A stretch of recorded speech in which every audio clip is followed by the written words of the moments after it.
Yes, we're a little bit different down here, mate, down at Mama Camella's. We thought we'd get away from the office, bring you down here, mate, talk about the Southern Footy League. I know we should start at the top. I know we should start with Friday night's game, but we've got to talk about Sunday's game. We have to go there first, mate. Morphett Vale, Ranella. Yes. I looked at the score and I thought, Ranella's going to win this one based on last week's form and last year by plenty. Didn't play out that way at all, did it? It was an absolute belter of a game. It was terrific, and to the credit of both clubs, they actually had a huge crowd there. You couldn't get another car around the oval at Morphett Vale. Wheatshift Road was chock a block full. It was just phenomenal, and for the last 3 or 4 years, I've never seen a crowd as big at the Morphett Vale Oval. The whole veranda area was covered with spectators and whatever, and the game lived up to it.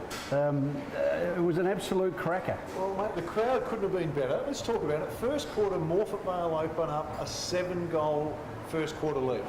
It was, Who would have predicted that? Well, no one in their wildest dreams. But credit where credit's due. They the whole day was based around a couple of heroes coming back to and then namely the coach, Braden Bailey. Yep. It was his first home game as the new coach of the club. And gee, they played some really good footy in that first quarter. Shell shock with Ranella at quarter time. You were thinking, oh, hang on, what's going to happen here? Based on last year's form, and Ranella having a poor one in the first round as well. But credit where credit's due. Composed themselves at quarter time, came back, kicked 6 goals in the second quarter themselves. Morphett Vale kicked another couple, so there's still three or 4 goals in it at half time, and we were set for what turned out to be an absolute cracker. I looked at the scoreline and I was expecting it to be low scoring by Morphett Vale, high scoring by Ranella. 17-6-108, Ranella win over Morphy's 15-11-101. I mean, it just seems like it was the perfect game. High scoring, everything in it. First quarter, Morphett Vale. Second quarter, Ranella. Then third and fourth, we fight it out. Yep. And it just makes you wonder how much of the game revolves around that emotion, doesn't it? Oh, it does. Like you say, that emotive first quarter, unfortunately, if you barrack for Morphett Vale, they couldn't sustain it. But you go, we saw the same thing with Essendon Brisbane. You know, off the back of Daniel passing away, Essendon were up and about. It's hard to put a tap on emotive moments, isn't it? With all your experience, you would have had some of those. Absolutely. in your playing time when a legend of the club passes away or a big event touches the emotions. All of a sudden, people grow extra legs, don't they? Well, if you say anything, the Morphett Vale people that came out to support are going to be there, or we're going to break over Easter, but they'll be back for the next game because it was a great round of footy, wasn't it? Oh, it was terrific, and the whole day, all of the games were really close, from the under-13s all the way through. So it was a really, really good day of Southern Footy League footy. All right, let's get it round 2, mate. Port Noarlunga on Friday night, way too strong for Happy Valley. Were you surprised at the scoreline? I was surprised at the scoreline, but in saying that, that's Port Noarlunga's first hit out for the season. Well, they had to buy first round. So they had to buy first round. So, and as we mentioned previously, this was a danger game for Port Noarlunga because last year, out under lights at Happy Valley got them. Yep. So a little bit of revenge taken there. But Port Noarlunga, after the results of the other game that we saw, Flaggies and Noarlunga, they could be a dark horse, Port Noarlunga. Well, let's talk about Noarlunga. They're at home, mate. Flagstaff Hill. I think we all thought that was going to be a pretty tight battle. Yep. 10 goals. 10 goals to Noarlunga, a winning margin. As surprising as the Ranella Morphett Vale game was, this was just as surprising on the other foot, so to speak, with Noarlunga absolutely pantsing Flaggies. They came out, they were aggressive from the start. Flaggies got a couple of injuries early, but would take no credit away from Noarlunga. They played a really good brand of footy. Is it going to be one of those seasons where at the start it looks like now anyone can win? Yep. The margin's unpredictable, teams the way they play, which is how you want it to be. And there was a bit of criticism, let's say 18 months ago when you cut a couple of teams out, everyone went, oh, I don't know about that. Yep. And I remember having the conversation where you said, I think it's going to be better. The competition's going to be better.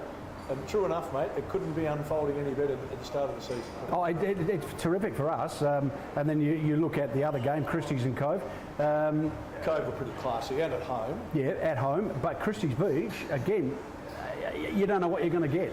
And so that's the joy of the competition at the moment. You don't know from week to week what you're going to get. Yeah, it is exciting. I mean, they're going to break over Easter, so it's not like you think any form's going to drop out. Of course, we'll talk about the big Anzac Day game a little bit later on. The break now, do you reckon most of the teams will break Friday to the Monday? Do you reckon some of them are going to train through based on the results we've seen? Traditionally, most guys go, look, have the weekend, have a good break. It's got that feeling one or two of the coaches are going to go, you know what?